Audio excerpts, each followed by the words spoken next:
Hi, I'm Morgan Drew. I'm out here with Chris Costa today. As you guys probably know from watching our videos, we both like some of the older guns that are out in the world. What I have with me today is an 1874 Sharps made by C Sharps Arms of Big Timber, Montana.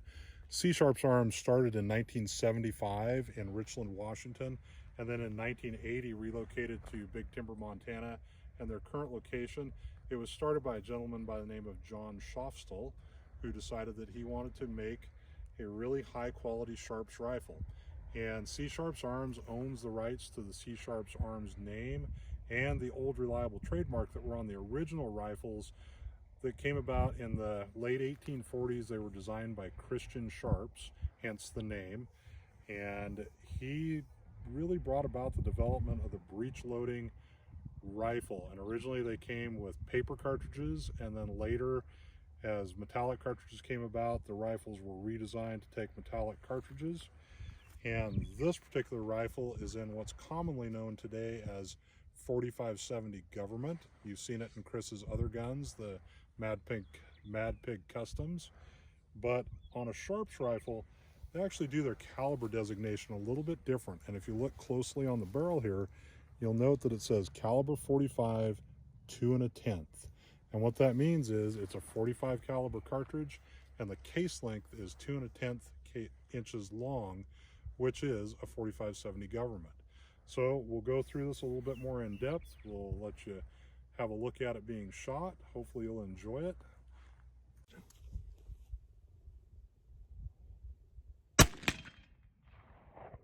So this particular rifle is a Bridgeport rifle configuration, and it has some really cool custom features on it that they had done.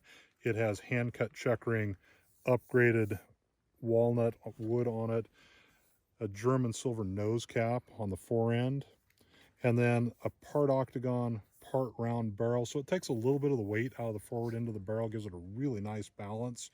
This rifle's set up with a Sewell type rear sight. So it has both windage and elevation in it, and adjustable apertures in the eye cup for different lighting conditions. And then up front, it has a globe front sight with a spirit level. You can actually see a little bit of level bubble in there, so as you shoot at long distance, make sure your rifle's not canted. And then it has interchangeable inserts in it for different types of targets. You can put in round ones for bullseyes or crosshairs for small targets at distance. It's amazing how many different options there were of sights back in the day and still today in this world. And this is like putting a really high-end scope on your long range, 300 PRC or something like that. But this is the way it was done in the old days with iron sights, and it's amazing how accurate they are. Up there.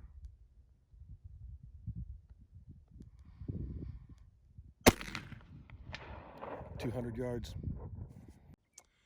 So how do you load and fire one of these? Well, first thing you want to do is make sure that the hammer is on the loading notch or quarter cock notch, and then you grasp the lever here, push it down. That lowers the breech block, gives you access to the breech. I would then insert a cartridge into it, make sure it's fully seated, close the breech block, bring the hammer to full cock. That would put me in a position where I could fire it. With this rifle, I have a couple choices that I can make. I can either fire it by just pressing the front trigger, and I'll have a little bit of take up and kind of a medium trigger pull, or this is what's called a double set trigger system. I can actually pull the rear trigger, and you'll notice that the front trigger had a little bit of jump to it. That put it in a very, very light trigger mode. It's ounces now for trigger pull on this rifle with the rear trigger set.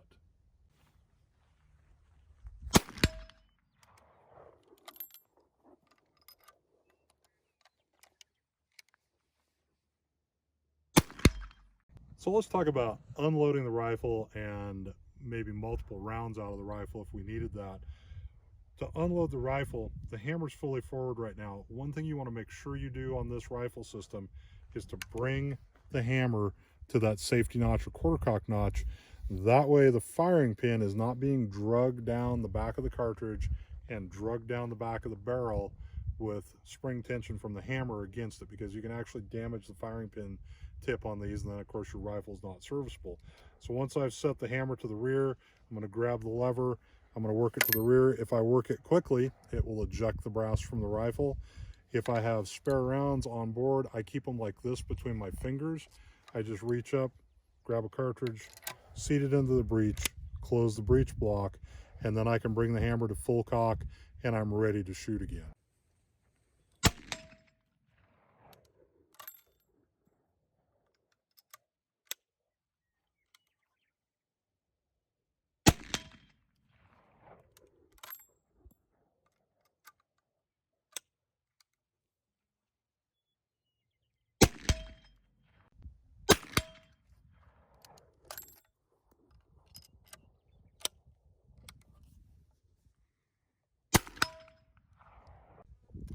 So another sharps that we brought out today is an 1874 Action, but this is what C Sharps refers to as their Carbine Hunter's Rifle.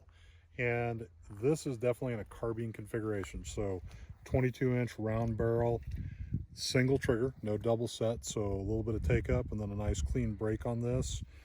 This is more of a standard front sight, German silver blade. It's drift adjustable for windage in the front. And then this is what they refer to as the new ideal rear sight. So the Ideal gun sight company back in the day, this is a reproduction of that. Cool thing about this sight is it can be folded down out of the way and locked in place, but rapid deployment, a lot like the modern AR sights that we see out there for backup. Push and release, pops up, elevation adjustment built into the drum, so twist it for elevation, and then it's threaded for different sized apertures. Right now it has an aperture size that really, when you look through it, is much like the 0 to 200 setting on an A2 rear sight on an AR-15. A couple other things that are unique to this particular gun: cut checkering on the walnut stock again. The butt plate, you'll notice, is more curved than the Bridgeport rifle. This is what's referred to as a standard butt plate, a little more curved. And then really cool feature, a saddle ring, and this was for use to attach to what was probably the original single point sling. It was a large leather sash piece with a snap clip, very popular with the cavalry, allowed you to hang the rifle just like a single point while you're riding in the saddle, and it's right there to pick up and use. This would very much have been the urban rifle of its day.